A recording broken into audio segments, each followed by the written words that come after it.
Halo semua, hari ini Cikgu Chong nak kongsikan sedikit penemuan tentang bab 3 tingkatan 5 iaitu tentang insurans motor itu. Jadi tahu tak anda kenapa premium bagi polisi komprehensif ni adalah yang paling mahal? Dan kenapa untuk polisi pihak ketiga kebakaran dan kecurian tu perlu darabkan 75% daripada premium asas polisi komprehensif? Dan satu lagi, kenapa premium bagi polisi pihak ketiga itu adalah jauh lebih murah? Jadi dalam video ni saya akan kongsikan sedikit penemuan Cikgu Chong lah tentang soalan yang saya sebut tadi. Jadi sebenarnya semua jawapan ni boleh kita jawabkan dengan gunakan jadual iaitu tentang risiko yang ditanggung dalam insurans motor tu. Jadi perhatikan jadual ini.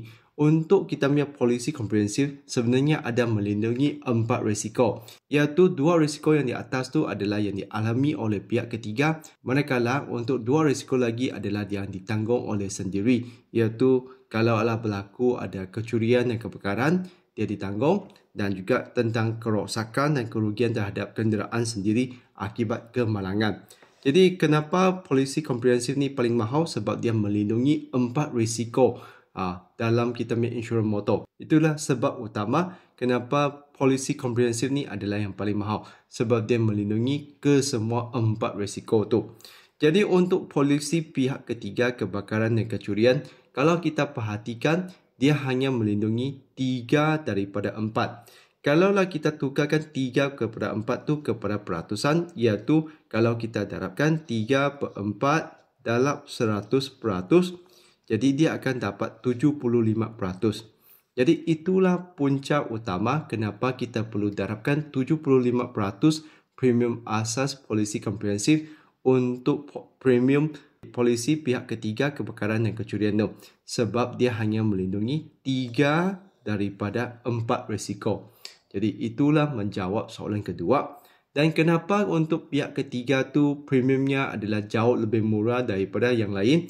Sebab untuk polisi pihak ketiga tu, dia hanya melindungi pihak ketiga sahaja.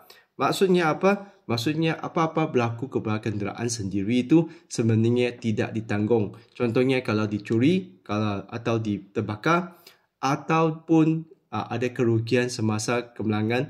Jadi itu semuanya tidak ditanggung. Apa yang ditanggung tu hanya tanggung untuk pihak ketiga, iaitu pihak yang kita langgar itu sahaja. Jadi itulah kenapa untuk premium pihak ketiga tu adalah jauh lebih murah. Jadi di sini saya sudah kongsikan jawapan untuk 3 soalan tadilah. Jadi saya harap dengan penerangan saya ni anda lebih fahamlah tentang penyertaan premium bagi insurans motor ni. Jadi kalau rasa video Cikgu Chong ni membantu, sila tekan like dan subscribe channel Cikgu Chong untuk belajar bersama Cikgu Chong. Jadi itu saja untuk kali ini. Sekian, terima kasih. Kita jumpa lagi.